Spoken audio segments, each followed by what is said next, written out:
right, so I know that we did a good job based on the fact that on Twitter, on YouTube, people are texting me, where are the Epstein files? Where's Jimmy Hoffa? That's how I know that we did some reporting on this story.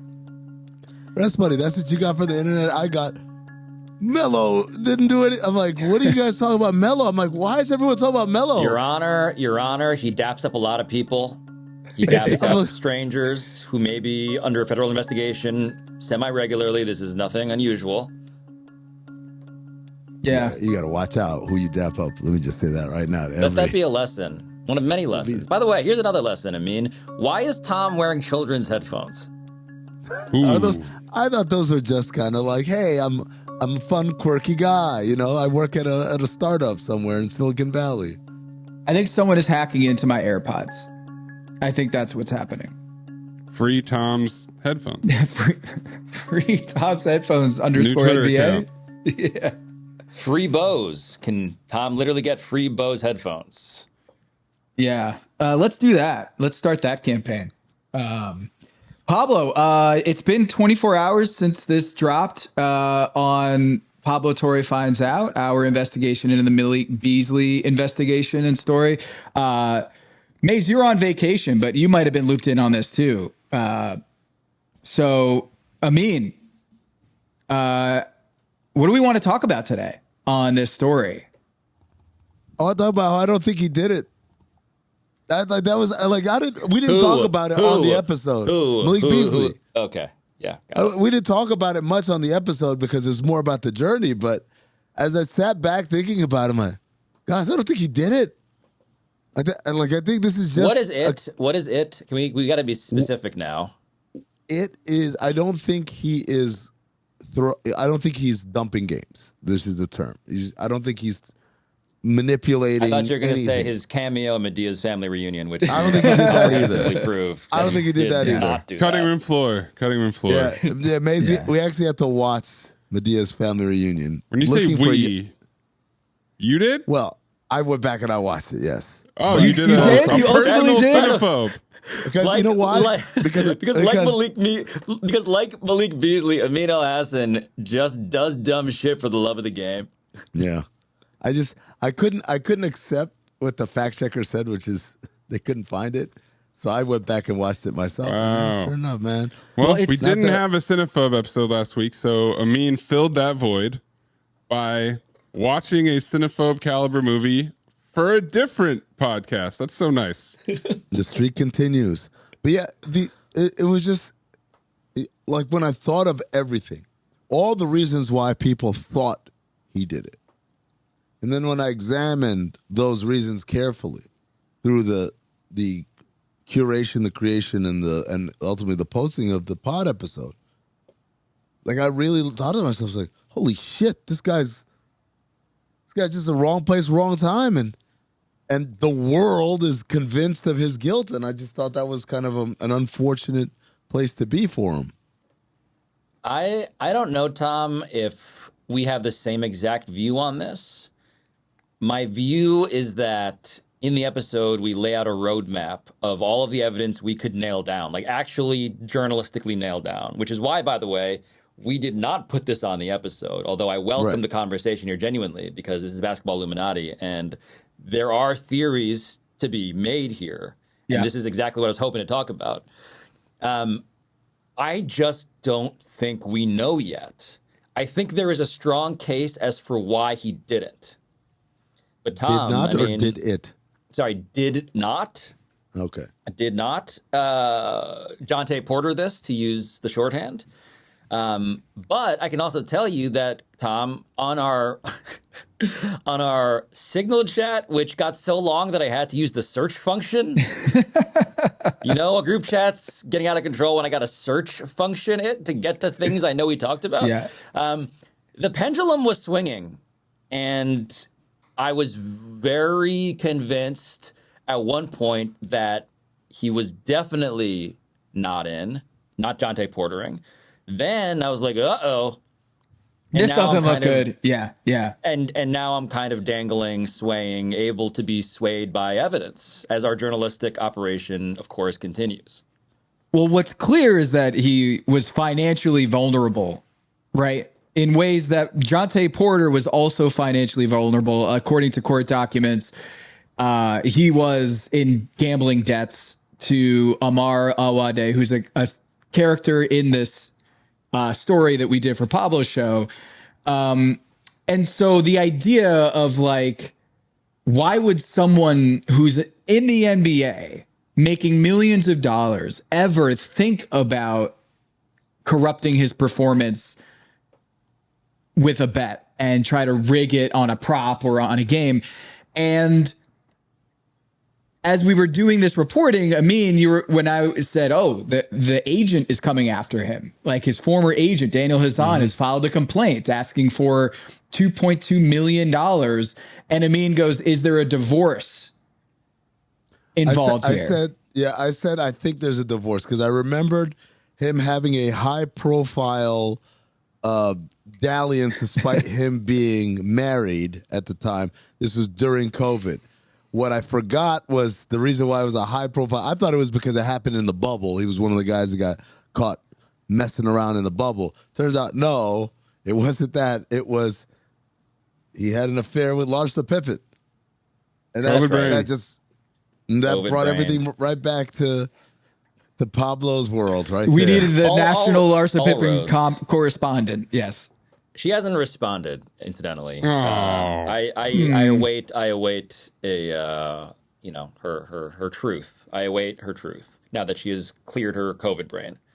That's sweet of you to be so patient and understanding of her time, and wait for that long sought after response. Can I present my understanding from what you guys, all the work that you guys did? Please. Yes. Right when Malik Beasley lost out on the contract, we recorded something for this show, pretty sympathetic to him, saying that he got hosed by the timing of the news being released, the way that Terry Rozier's news was released, and they still have not charged him with anything, even though, as you guys pointed out in the show, Sham saying that he was cleared was inaccurate. Now we've had Chris Haynes notably reporting that he's not cleared. It's still ongoing. Can I say something real quick? Yeah. I love Haynes. He's a Filipino rec league MVP in the Bay Area. We also clearly reported this before him. I just wanted to put that on the record in case anybody cares. For the record. Let me just say this. Well, you didn't put a graphic out, Pablo, so. I know. I really regretted it, honestly. We could have had some great graphics. And we did none of them. We did none of them for this, and that was a mistake. That's for next time. We spent it all on Medea Capital. All of Medea the efforts and resources the Medea went cinematic to universe was Mace, did you know exhaustively this? explored. Did you know that Malik Beasley's his No. mom, his dad, his grandfather are all actors? Learning Like, that his actors- grandfather is the dad from the Mighty Ducks, the dad of Jussie Smollett, by the way. Yes. in the Mighty what's that? Ducks. What? Yes. Wait. Yeah. Jesse Hall is Jussie Yes. Smollett? Yes. Yes. What? Oh, well, no, not Jesse Hall, the other kid. Tyler? Tyler. No. Yeah. Terry. Terry Hall. Yeah. Terry. Yeah. Terry Hall. Yeah. Wow. He didn't make it to D2. I was going to say, Jordan Bombay knew that this kid was going to get into some stuff, and he was like, But yeah, that was a cut you from the revelation. team. That was something I found out from this. But in the aftermath, I was immediately sympathetic to Malik Beasley. Then I thought that the story would die, but no. Then all of the fiduciary debts that he has started coming out, and I was really disappointed in you, especially Pablo, that you didn't solve what the $26,000 for the haircuts and the $37,000 were at the dentist were for. Tom is on this one. Tom has an explanation, a reported explanation, I believe. What has been described to me by someone who has knowledge of these sort of debts in the NBA is that it's not that he has a $26,000 debt to a barber or a dentist for that dental work or for that haircut. It's that maybe he had a $500 debt and he was not paying it. He wasn't paying his bill. I get that. And Interest, then what do? You legal get fees, a lawyer involved. But and you can't go to court for a debt under $25,000. You have to go to small claims court. So there won't be any like legal fees until you get to a certain level. Right. And so once you cross over into that level, then attorney fees, interest on that principal, there's a default judgment. And normally how these things are settled is like literally like your money guy or your agent or your lawyer calls up the barber shop and says, hey, I know we're on the hook for X. Can we do a deal for Y? And so that's how it gets to 26,000 is that once lawyers come in for lawyer fees, it becomes a whole new animal. And so I think that I don't know that to be sure. A moose, perhaps? Sorry, I was on delay with the animal thing. I was like, sorry, just like you. I was like, what? A moose? Like a moose boosh? And then I was even going the other way. So I think that's more likely is what happened here is that like once they hired a lawyer and the interest and all that stuff, it ballooned from from there. But you're so saying that all of these things, you're like, I don't think I can be so sympathetic. The fiduciary details did go the other way. Right now we're saying, okay, Malik Beasley is not handling his money. This is somebody who could be susceptible to a Jonte Portering situation. But now, then I kind of backtracked on that. I'm like, that doesn't, like, if he had just gotten this contract, my man would have been able to pay off those debts. So now he's extra screwed because now he can't even pay off these debts because this story leaked. But Moose implicating him is what has now brought me all the way back. That's the right. That is, I think, a very good take, Maze. If I may compliment you for having a take similar to my take. Okay, Dr. The Moose changes things. Moose scrambles. The Moose is in the house at him dropping the asterisks, and connecting Porter, Rozier, and Beasley in January is now the thing that I don't have the answer for it. If there is any sort of intel coming through Moose's jail cell that has now allowed him to even throw that out there, you're saying the cartoon version of a Moose behind a jail cell, his Correct. Twitter profile picture is what you're saying. Yes. His antlers picked up a frequency, and that is what he distributed to the internet. So now I don't know what. Now I'm suspicious of Malik Beasley again. I'm sorry. I was in your corner, man. I took it a different way. I as we learn more about Moose, I realized that Moose is an OLI. He's on the outside looking in. Albeit he has a window to look in to what's he's an happening. ILO. What's up? He's on the inside looking out. No. At the world from his jail cell. No. Okay, so he's on the outside looking in, and where he's looking in from is from a jail cell. Okay. All right. Right? Got it. So, but he's not in. Like the actual shit that's happening, the group that's doing this stuff, he's not in the group. So this is where this is why this story is so fun and torturous and hard for the federal government to investigate as well as I think the three of us did. Because you're right. I mean, look, plausibly, what Amin is saying is that there is enough incentive fundamentally for a guy like Moose to just trump up the amount that he knows when maybe he's just drinking the runoff gossip from the guys he clearly is, per our reporting, related to that were actually implicated directly in a federal investigation involving Jonte Porter. He has reason to lie. He can profit off of the lie. We established in the episode the meme coin. We established the Discord, the gambling picks, the selling of them.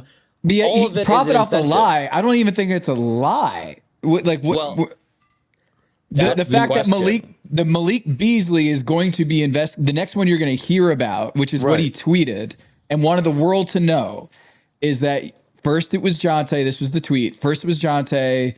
Then it was Terry Rozier. Next will be M 4 stars, B 6 stars. And then followed up right after that with, I can't say who it is, but I'll just say the next person who's going to be coming out under federal investigation. He plays for the Detroit Pistons, which eliminates. I'm a little bummed out, Pablo, that the Modest Buzelis name didn't show up in the edit, because there's 4 players. We had to really cut some good stuff, man. That was one. So you explain it, please. This is some good cutting room floor. So we do the show, a segment on this show called Code Breakers. And so it was perfect for Code Breakers is that like he's tweeting out 4 asterisks after the M and then 6 asterisks after the B. All right, well, let's play Hangman real quick. Like, how many names in the NBA can fulfill that Hangman little game? And it's 4. It's Mikal Bridges, it's Miles Bridges, and it's Modest Buzelis. So, and then Malik Beasley, of course. So then when he follows up with the Detroit Pistons tweet, then it's like, oh, okay, he wants to make sure that people know that it's Malik. So that was not the lie. You're right. It's a great clarification. The question I have is when along the sequence of events that triggers a federal investigation, could there be a lie? And so, for instance, we also exhaustively looked into how all of this is stemming from at least, well, really, it's the one and only game, Tom, that had unusual betting activity that January, which was reported to ESPN. Yep. Flagged by a betting service in the United States, the Dame Lillard return game, Blazers, Bucks. And it was a lot of money coming in, unusually a lot, flagged by the said service, on the unders on rebounds for Malik Beasley. And he hammers the over in terms of his play, right? And so the question is, like, where does that come from? And that's the real question to me, guys. Why were people betting unusually often on that game and that statistic, that prop bet, when Malik Beasley had one of the great rebounding games of his life? That to me is the thing at the center of all of the questions here. Why did so many people bet the under, and why were they wrong? Why were they so wrong? Correct. That they had the inside. Do we know who bet the over? Some have theorized, and these are all in the realm now of theory. I just got an email from somebody who's like, I'm a gambler, and let me tell you something that I think could happen based on my experience is that there's a rug pull. The meme coin language, right? So look, we should say that. I'm glad we're saying that here. A possibility is that this was a rug pull, meaning someone made off like a bandit and everyone else lost. And the winner here would have known that Malik Beasley was going to hit the over. The losers would have been everybody else, the public, so to speak, that went in on the under and got rug pulled. That is certainly one option that implicates Malik Beasley in a real way. And I was ready when the Malik Beasley news came out. I was like, oh, this is a game in which he pulled himself out early with a fake injury like Jonte Porter. But the fact that the game that was flagged was January 31st, where he played a full game, I was like, wait, so what is the allegation here? And then the fact that the money came in on the opposite side of the bet that actually cashed, I was like, man, this is not a straight story like the Jonte one was. The Jonte one was they knew that he was going to pull out of the game allegedly, and so they put in these bets on the under for Jonte Porter, multiple games. And one of the bettors put down $80,000 on a Jonte Porter under, parlayed it, and ended up with a $1.2 million payout, which is nuts. It's nuts.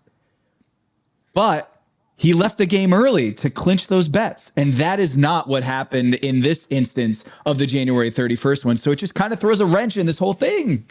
Well, Tom, didn't the Jonte Porter, the $80,000 bet, that took place before January 31st, correct? 26th. January 26th. So 5 days before, and it got flagged, and they didn't get the payout.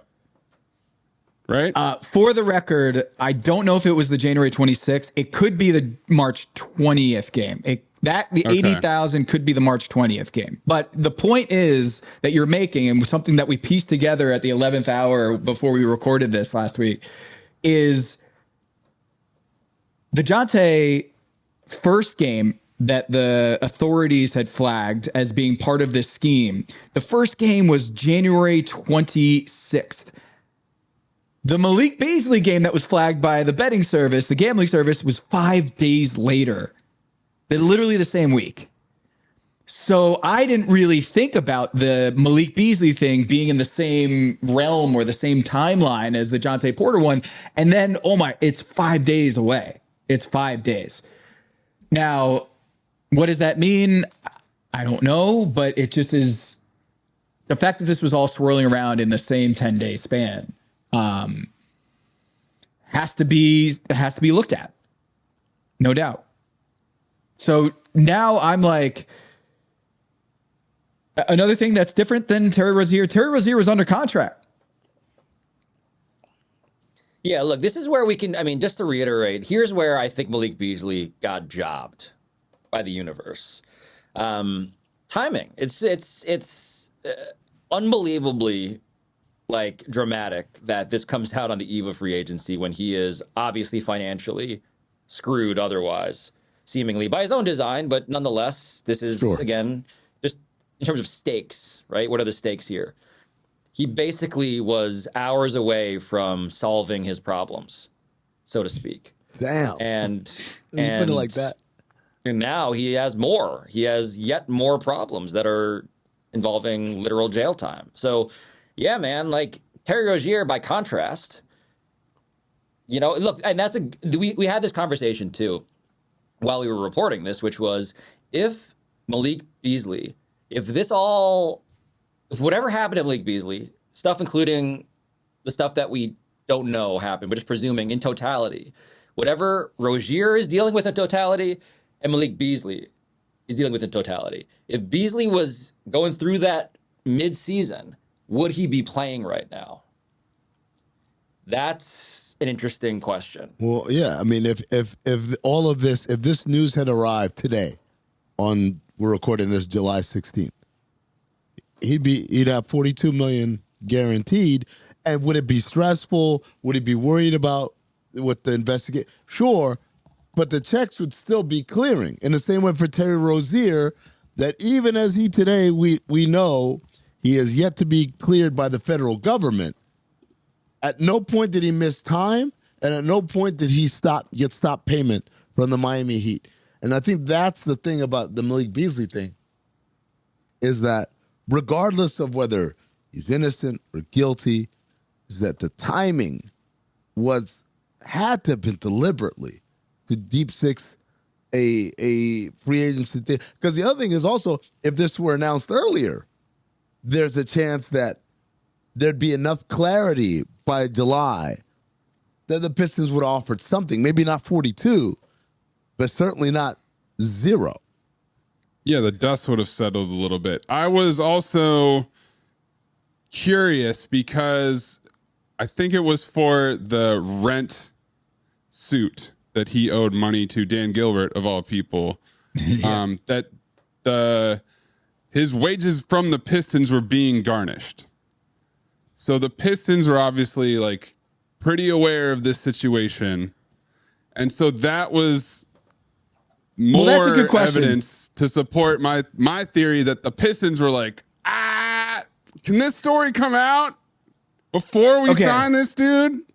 Okay, so this is a good question. If Malik Beasley didn't have the Parade of Homes arrest, which if you don't know what that is, again, if you haven't watched it, stop this pod and go watch the show. There's so much in this that could be footnoted, really. Yeah. If the Parade of Homes incident doesn't happen, if the Larsa Pippen thing doesn't happen, and if we're just looking at Malik Beasley, the basketball player, and him making 319 3-pointers, which is more than Stephen Curry last year and second in the NBA, and he finished second in Sixth Man of the Year, and none of the off-court issues exist, how much money is Malik Beasley getting this summer? Because the Detroit Pistons already know about all that stuff, and yet they were reportedly And from what I could tell in my reporting, they were ready to give him in the ballpark of $40 million contract. But that was knowing about all the other stuff. And so it's like they know that he's got this checkered past. Otherwise, he's not getting a $6 million deal last year, right?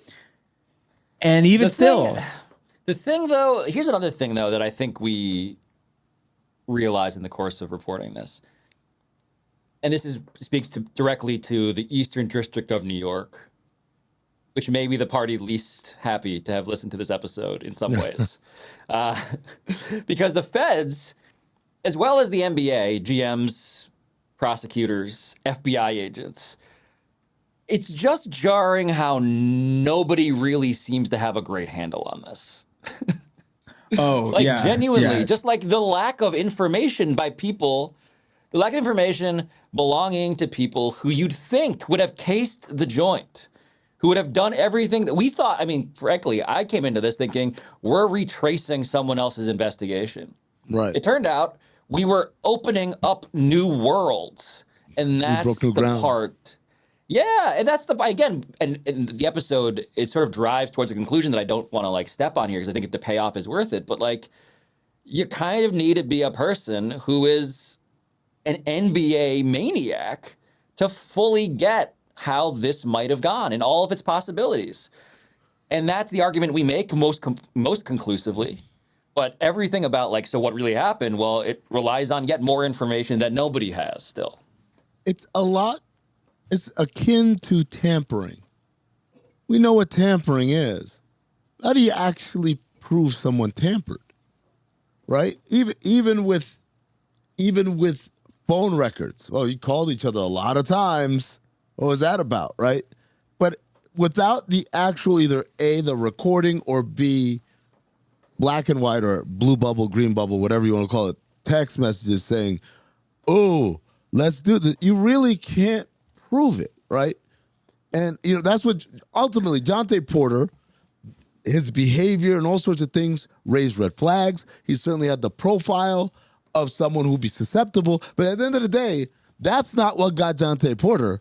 What got him is, hey, guys, my eye hurts. I think I'm gonna sit out this. Like, that's the stuff that got him hemmed up. And for Beasley, I think that's the thing that, again, I kept coming back to, where maybe that's what I should have said. I don't think he's going to get caught on it without any sort of communication that would indicate that he was complicit with this. Well, this is what Adam Silver said. Yeah, this is what Adam Silver said yesterday at his press conference, was the government has more access to more information than what we can do in our investigations. And that's what you're talking about, right? Is like through subpoenas or some sort of court orders, they can access cell phone records and conversations and documentation that the NBA just don't have that kind of power. And so I think what Adam Silver was getting at is like, we have only so much that we can, buttons that we can press to investigate Jontay Porter or investigate Malik Beasley. Without the cell phone records and the text messages and email or any sort of trace on that, it's going to be hard to, because this is the thing where I think early on when we were reporting this, Pablo, and I mean, I kind of felt like we were going to spend a lot more time on like how difficult it is to prove that someone on a basketball court is throwing a game. Right. Yeah. And as one coach I talked to said, if what Malik Beasley did in that game that was flying around the internet is a crime, then every NBA player is a criminal, because like players make mistakes all the time in games that only post hoc you can say, oh, now that we know that he's under a federal investigation, this is evidence that he's on the take. But it's so hard to prove. Like, how do you prove? There's also, I mean, look, to get philosophical about it, right? This is about incentives. And this is about structural incentives that you have set out that tempt people into doing stuff that compromises the integrity of your product, which you believe, or at least advertise, to be paramount. And so one of the funny things in this, to Tom's point just then about like talking to these coaches who are like, look, this isn't smoking gun stuff, these clips, is because every NBA player from a financial perspective has incentives to stat pad already. Yep. And that's even without escalator clauses. And that is inherently, you could argue, a divergence from the incentives of your employer. And so when it comes to that, really what we're dealing with is just this, we're at every point in here, except for, you could argue, the Jonte Porter, which becomes not so much gray as it is black and white, or green and blue, as Amin was saying. You have him texting, hey guys, or this is a paraphrase, hey guys, you might get RICO'd. Which is one of the great all-time quotes in like a group chat, which became true, you know? Did he send it with the slam effect? Or like the screen confetti, one of those? An emoji, It reminded me of the scene from Role Models where Elizabeth Banks is a lawyer and she's talking to her client, says, I think we should do a plea deal. And he says, a plea deal for what? I'm innocent. And she says, they got you on camera. And they show him on camera with this warehouse full of crates. And he says, that didn't even look like me. And then the guy says on camera, on tape, who would have thought? Me, John Jacobs, whatever his name is. David Garvin. David Garvin stealing VCRs. Like, that's exactly what it was. It was like, Jonte Porter, who would have thought? Me, Jonte Porter, in a RICO for throwing games for a bunch of gamblers. Oh man, it's a wild story, and the people that I talk to around the league are just like, this is like, there was a person I talked to today who was like, I had to watch your episode like 3 times to just wrap my head around how crazy this story is. And it's the person who's been in the league for a long time. And this particular story is taking the cake. It is. That's what's so satisfying, Tom. Like, so you're talking about you led with like, what have you been hearing? And it's like the most, what I have been satisfied by as somebody who is not, Mays is clearly the most fluent in gambling among all of us. His insights have already indicated that he is very aware of how he might actually be a part of this that we don't know. Yeah, Mays might actually be on the group chats. I'm not somebody who's like actively, no judgment at all. Don't use me as a way to distance yourself from your gambling past, Pablo. Your Honor, I'm just saying I'm a different guy. No, what I've been hardened by is that the most hardcore, degenerate, and frankly just like skilled gamblers that I know, that I've gotten to know in this business, have reached out to say, like, holy shit, like, you guys nailed that. This is resonating with me as somebody who lives in this world. And that's the part where I'm like, you guys' world is the mazes of crazy. the world, you're saying. Yeah. I don't know why you're reading my text message to you. I'm just pointing at the at Maze perpetually making that. So, Pablo, I'm not done listening to the episode. I'm midway through, but come on, what are you? You're not even watching it? I have a family. What a flex. No, I listen. What a flex. I listen. I can't. What a flex. I mean, can you give us a couple Arabic pronunciations? That was your starring role. No, but I did the poker game get play in there? Yeah. Did we get to the poker Pablo's game? source? Pablo's source in the poker game. I think that was my favorite inside source of everything in here. Right, dude, that there's a guy who's involved in some high stakes underground poker game, and he's played with some of these characters, and it's just like, my first instinct was Toby Maguire and Pablo having a nice little chat on the side. So Molly's game came up as a reference point, certainly. Someone at Jim Jimson Jr. on Twitter just said to me in my mentions, this is Nick Wright. And I was like, it is not Nick Wright, but good guess. No, sometimes, look, what I've learned in the world of just like reporting on random things, which is the only way I can categorize the genre that I work in at this point, is just random things. Sometimes the universe just smiles at you and you're like, hey, if you make enough calls, you might realize that this guy that you've known for a long time, or gal that you've known for a long time, has personal experience that will be helpful. Well, now that we got Mays and Amin here, John Beasley and Michael Beasley and Dina Beasley, we had no idea. Yeah. Yeah. I mean, that was like I said, that was the biggest revelation. That's kind of sad, right? As the co-host of Cinephobe, there's no greater revelation. Because even when you said, did you know he comes from a family of actors and Hollywood royalty or whatever? I thought like, okay, so they've had some bit roles here and there or whatever. But then when I realized, oh, that's a dude from Eastbound and Down, the season when they're doing the best damn sports show, period. That's Malik Beasley's dad? Like, that shit is crazy. Like, we have to cut that out. We have to cut out the Eastbound thing. I know. Oh, my God. There's just too much. Dude, that's what I mean. It's too much. What was the recording session? It was like 4 hours? I know. We taped. I mean, honestly, I should leak the full recording. Ooh. PTFO BTS. I mean, there is just more than any we could ask for people to I'm very just upset consume. that How Are You Doing on This Fine Tuesday made it into the final cut. I'm very upset about this. That was 100% always going to be that was A1. That was just like, of all things, we have to keep that in there. So Tom's phone calls. So good. That's my favorite part. My favorite part of this whole thing.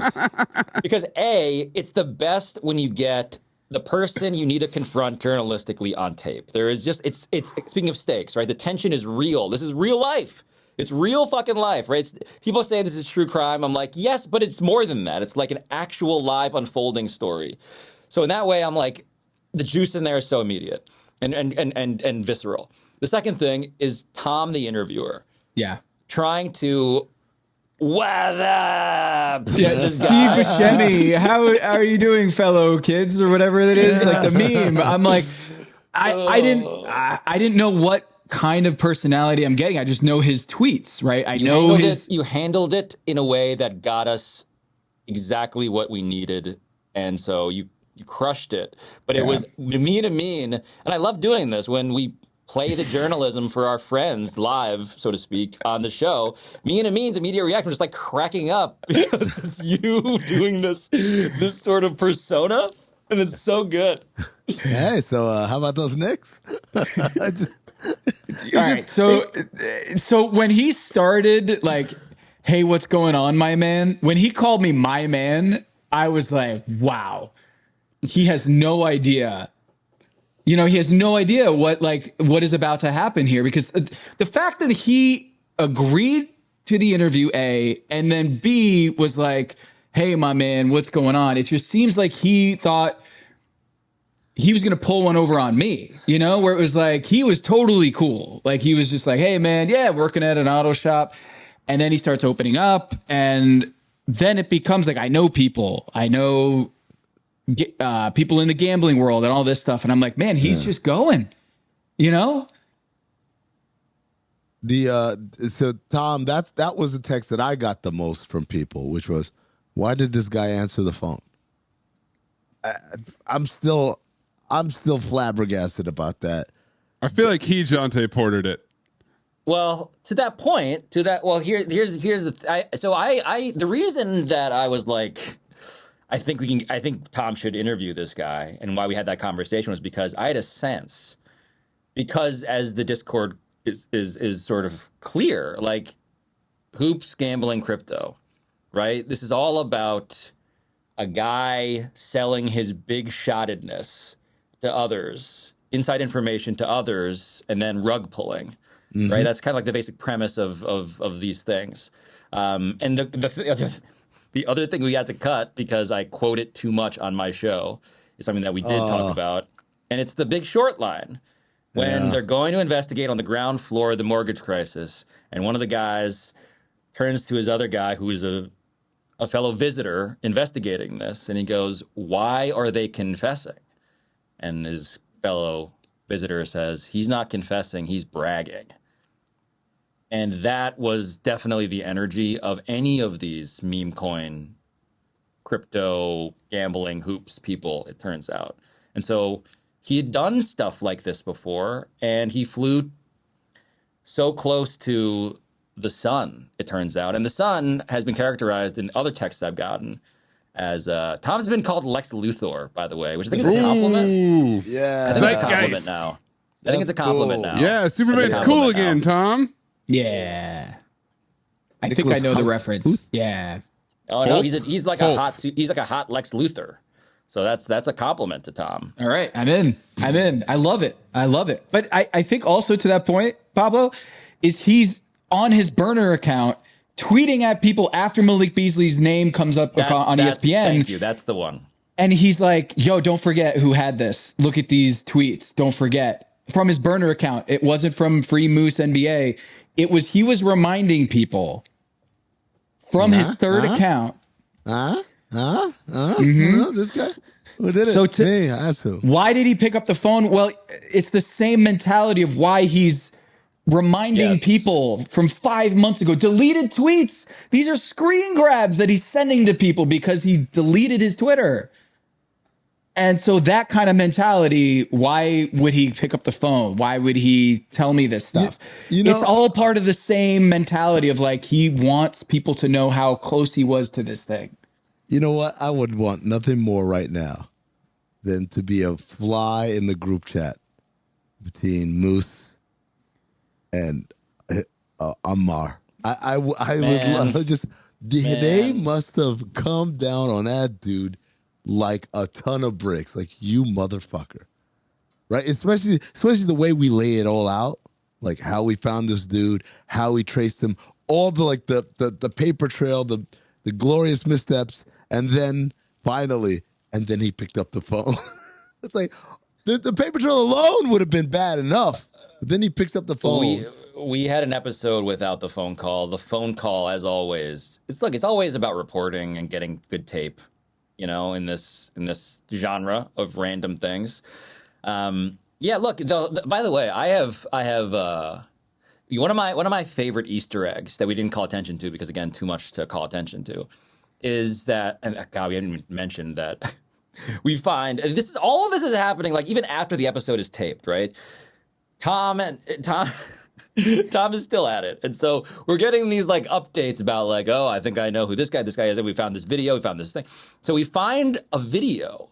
Tom identifies a video in which it is not just Moose, but also, spoiler alert, a key other third guy in the episode, who is another relative, Omar, going to a Knicks game.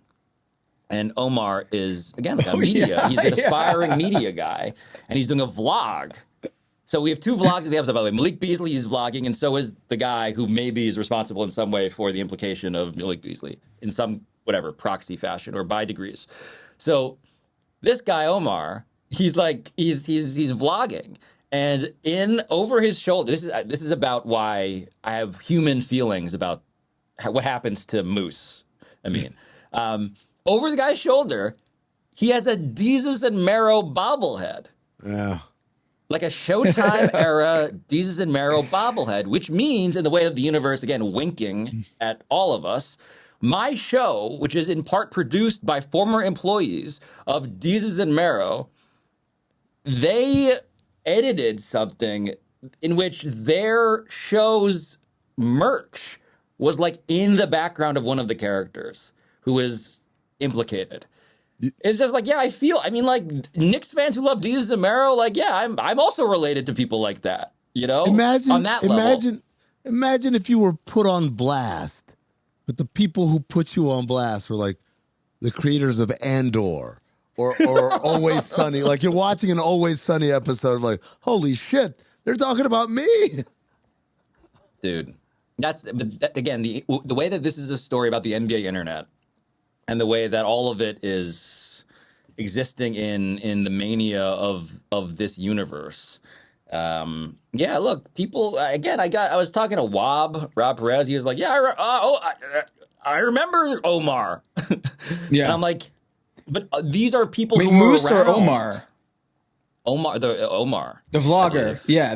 He recognized, I mean, look, Moose was in his mentions, but Yeah. Omar apparently is a person he had recognized upon seeing the video as well. Yeah. So it's all to say that, and by the way, it's just, yeah, it's all, it's I mean, too they were much. It's figures too much to in process. they were figures in the entire Knicks Twitter world. Like, when this story drops, so many people I've seen are like, man, I remember Moose. I remember that dude. Yo, did you guys see the person? Tom, I think you dealt with this person directly, but the person who was like, I took those screenshots. And then she was like, screenshots. And again, I'm in the comments, so this is not reporting, but she was like, the reason I took those screenshots is because he made fun of these cookies I baked and I posted them online or something. No, dude, it's crazy. way. It's just like the way that this stuff gets saved. It's like there was some personal beef maybe around Moose. Again, now I'm slandering all these people potentially, but like, yes, look into it. It's. Oh, no, there was someone who's like, that's a rug pull, my guy. And it was such good. Remember the tweet that we pulled up that was like, that's called a rug pull, my guy. That tweet, that reply had 2 views on it. 2. And it's such good tape. I love it when that happens. You see the view count and you're like, wow. It's kind of like being an explorer. And you're like, yes. do I get to name this? Do I get to name this after myself? Yeah. like what's his name? Lewis and Clark, right? Like as they're going along the Oregon Trail, they're like, hey, motherfucker, guess what? We're going to have a college here. It's going to be named after us. We're going to call this town this, and Lewistown, Clarksville, you know. Oh, man, it is. I think that was the part where it got serious isn't the word. It got scary isn't the word. It was just a little bit like, wait a second, what's happening here? The air got thin. Is that realizing we were on the stuff that the federal government was not onto? Like you said, that earlier, we know of.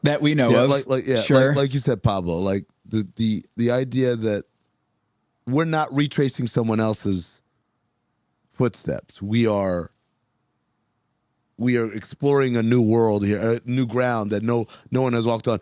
And Tom, the reason why I say that, yes, you're right, technically that we know of, but the reason I say that is because Moose is at least implying through his words and actions that he was in on the Jonte Porter stuff too.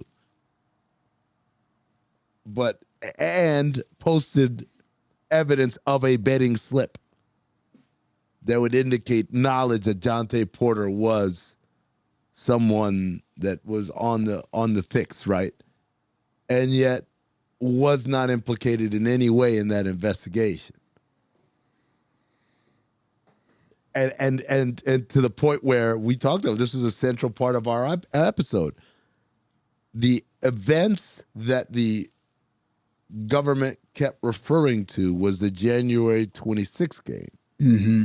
But the betting slip that Moose posted was from January 22nd, the game where Jonte Porter first suffers an eye injury. And I'll put that in air quotes, suffers, because allegedly.